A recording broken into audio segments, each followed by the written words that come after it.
आप देख रहे हैं इंडिया न्यूज़ 16, जहां जाए सच के साथ। जिस प्रकार से दुकानें तोड़ी गई हैं, लोग बैठे हैं, धूप है, परेशान है, तो इस पे क्या कहेंगे, पहले तो ये बताएं। देखिए प्रदीप जी, जिस तरीके से महेंद्रगढ़ में ये 29 दुकानों के साथ शोषण हुआ है शासन प्रशासन के लोगों की मिलीभगत से, और ये बहुत बुरा है। मैं इस पे दुख प्रकट करता हूँ और बहुत ही अति संवेदनशील मामला कहूँगा मैं कि इस क्षेत्र के अंदर ये डराने का काम किया है उन राजनीतिक लोगों के द्वारा जो नौटंकियाँ करके दिखा रहे हैं आज के दिन। दूसरा, मैं ये कहना चाहता हूँ, जिस तरीके से 29 दुकानें टूटी, इसी तरीके से पहले भी यहाँ पर अगर किसी बुजुर्गों को याद होगा कि बस स्टैंड के ऊपर भी ढेर सारे खोखों की एक मार्केट थी। उन खोखों को भी तोड़कर कम्प्लेक्स बनाया गया। उन सभी खोखे दुकानदार भाइयों को दुकानें दी गई। आपके ब्रह्मदेव चौक पे भी जिस तरीके 6 दुकानों का जिस तरीके तोड़ने का काम किया शरारती तत्वों के द्वारा, तो प्रशासन के लोगों ने वो भी बना के दी। आज उसी एवज में उसी तरीके से हम ये मांग करते हैं कि जिस तरीके से 29 दुकानें आपने तोड़ी है उनको दोबारा से बनाया जाए। वो इसलिए क्योंकि देखिए ये अनलीगल तरीके से नहीं थी 1% क्योंकि आपने पर्ची काट के इनको परमिशन दी। दूसरा, आपने इसको यहाँ पर बिजली बिल कनेक्शन दिया, मीटर लगवाया 2। तीसरा, आपने कनेक्शन यहाँ पर पानी का दिया 3। चौथा, आप रेगुलर इनसे किराया ले रहे हैं और लोगों में भ्रांतियां फैलाते हैं कि ये तो क्या गैर कानून तरीके से थी। अरे भैया, इतने सालों से आप सब कुछ कमाई कर रहे हो, सब परमिशन है आपके पास में है, सब सारी व्यवस्थाएं आपने बनवा दी हैं, और फिर अचानक से आपने बिगैर कोई सूचना दिए रातों रात इस तरीके से इनको उजाड़ दिया गया है। तो ये अपने आप में ये संकेत करता है कि कुछ लोगों की ये मंशा थी कि इस तरीके से शोषण किया जाए, इस क्षेत्र में लोगों को डराया धमकाया जाए, लोग जी हुजूरी पे उतारू हो जाए और उन नेताओं के जाकर पैर पूजने का काम करें। लेकिन ये सरासर गलत है। अब आने वाले टाइम में इस तरह की नौटंकी अब नहीं चलने वाली है। आज हम जिस तरीके से दोबारा से लौटने आए हैं, आज जिस तरीके से बाजार का पूरा बंद करने का एक मैसेज दिया था, पूरे प्रदेश के अंदर, पूरे समाज के अंदर चला गया था कि महेंद्रगढ़ आज के दिन बंद होना है, लेकिन वो फिर से राजनीतिक भेंट चढ़ा दिया गया। वही झूठ परोक्त पेश कर दी गई कि भाई हम लोगों के अंदर 2 धड़े बन गए हैं व्यापारियों में। लेकिन मैं ये कहना चाहता हूँ, व्यापारी तो एक है, लेकिन व्यापारियों के अंदर कुछ राजनीतिक गुलाम है जिनकी वजह से ये सारा खेल चल रहा है, सारे उनके ये आयोजन हो रहा है। तो मैं ये कहना चाहता हूँ कि समय रहते आप सचेत हो जाएं अब, क्योंकि पढ़ा लिखा युग आ गया है भाई। अब वो नौटंकियां नहीं चलने वाली, फलाना ढिकड़ा अंगूठे छाप लोगों के बीच में एक आदमी में कुछ भी बोल दिया और वो पास हो गया। अब हर आदमी बाल की खाल निकालने के लिए जागरूक हो चुका है। अब आपकी ये नौटंकियां नहीं चलने वाली क्षेत्र में। यहाँ पर आप कितने भी झूठ पखंड पेश कर लें यहाँ पर। तो मैं अंत में यही बात कहना चाहता हूँ, इन सभी दुकानदार भाइयों को फिर से दुकान का कहीं ना कहीं व्यवस्था की जाए। सरकार और प्रशासन से पुरजोर मांग करते हैं कि हम जिस तरीके से सरकारों को बनाने का काम करते हैं, इन्हीं लोगों के लिए तो होती है वो सरकार, इनको उजाड़ा नहीं जा सकता, इनको बसाने का काम करें ताकि ये मैसेज जाए इन सरकार का भी और इस शासन के लोगों का भी कि जिस काम के लिए आप तनख्वाह लेते हैं, जिस काम के लिए आप शासन बनाते हैं, वो इनकी सेवा के लिए होता है। तो इस सेवा भाव के लिए आप इनकी दुकानें बनाने का कार्य करें। आपके इन्हीं सब बातों के लिए आपका बहुत बहुत धन्यवाद करता हूँ। जय हिंद, जय भारत। एक बार ये बताएं, जिस प्रकार से व्यापार मंडल ने बंद करने का ऐलान कर दिया था, फिर कुछ बात सामने आई भाई सब्जी मंडी बंद नहीं होगी, उन्होंने कहा भाई कुछ अलग हो गया है, तो इस बात पे क्या कहें कि अब मार्केट अलग अलग हो गया है? देखिए, कुछ अलग नहीं हुआ। पिछले रोज देखा होगा आपने, जिला मुख्यालय की बार बार मांग उठी थी, लगातार कई दिनों तक मार्केट को बंद करने का काम किया, आपकी मार्केट सफल रही और एक मैसेज भी गया शासन के लोगों को, प्रशासन के द्वारा कि भाई यहाँ के लोग नाखुश हैं यहाँ की कार्यशैली पर। और आज जिस तरीके कमला धर्मशाला में आप 2 रोज पहले ये पंचायत और एक मीटिंग होती है जिसमें निर्णय लिया सामूहिक तौर से सभी लोगों का कि आज के दिन जो 4 तारीख को अप्रैल को मार्केट पूरी बंद रहेगी, लेकिन रात को शाम को 3 तारीख को होते होते और वो विभाजन कर दिया जाता है राजनीतिक लोगों के द्वारा कि हम लोगों के इस तरीके से विभाजन बांटने का कार्य कर दिया गया है और वो असहमति हो गई है। तो इसलिए वो एक मैसेज छोड़ दिया गया कि हम लोग बाजार को बंद नहीं करेंगे। तो ये एक राजनीतिक भेंट कहूँगा मैं इसको, वो चढ़ा है राजनीतिक लोगों के द्वारा। दुकानदार भाइयों की पीड़ा सभी व्यापारियों के अंदर है, सभी नागरिकों के अंदर है, पूरे क्षेत्र में है, और इस पीड़ा को लेकर हम बराबर ये आज धरना शुरू किया है।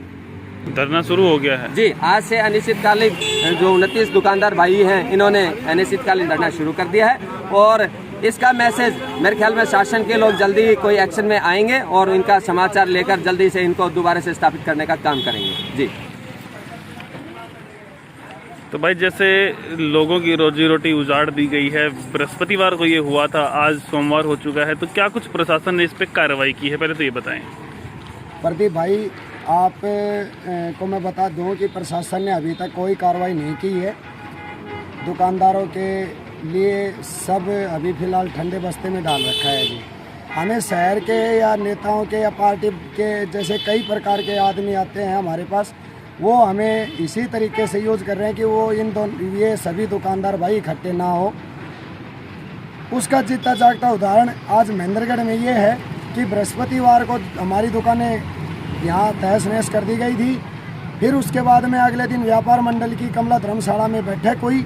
उस बैठक में ये निर्णय लिया गया था कि सोमवार को बंद किया जाएगा महेंद्रगढ़, लेकिन उस बैठक में जो फैसले लिए गए थे वो भी पूरे नहीं होने दिए।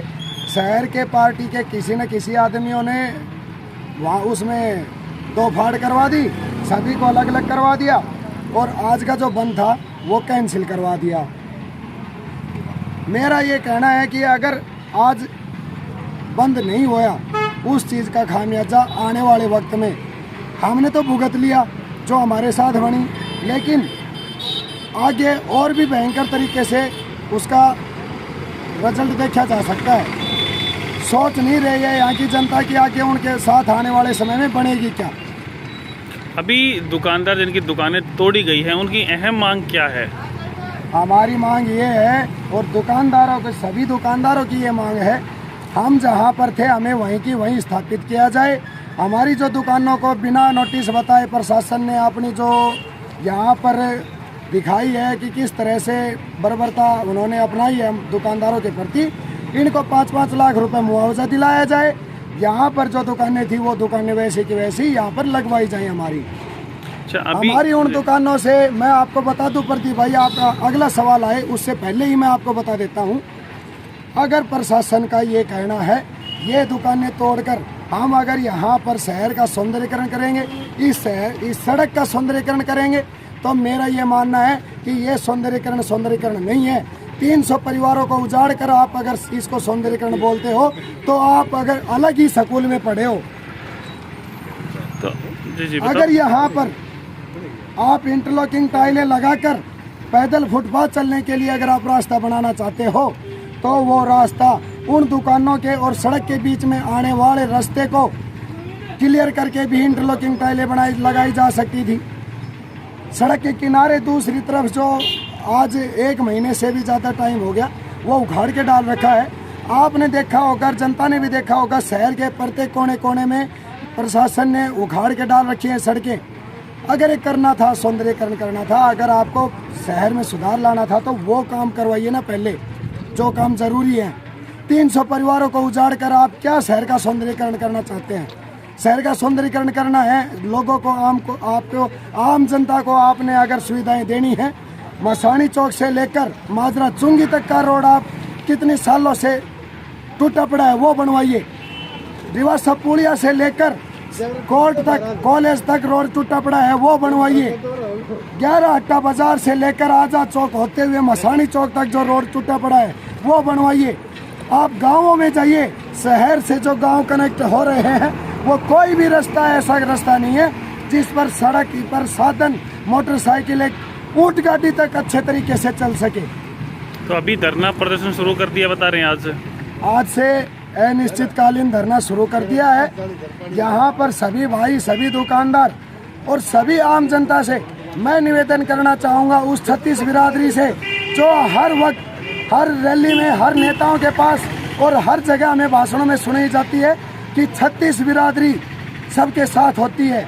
तो हम यहाँ उस 36 बिरादरी से एक बात कहना चाहेंगे, आज हम यहाँ पर 300 भाई बेरोजगार हुए हैं, आज यहाँ पर 300 परिवारों का चूल्हा नहीं चल रहा है, तो आज 36 बिरादरी हमारा सहयोग करे, हमारा समर्थन करे, हमारी मांगों को उचित जायज़ ठहरा कर हमें हमारा न्याय दिलवाया जाए, हमारे से न्याय करवाया जाए।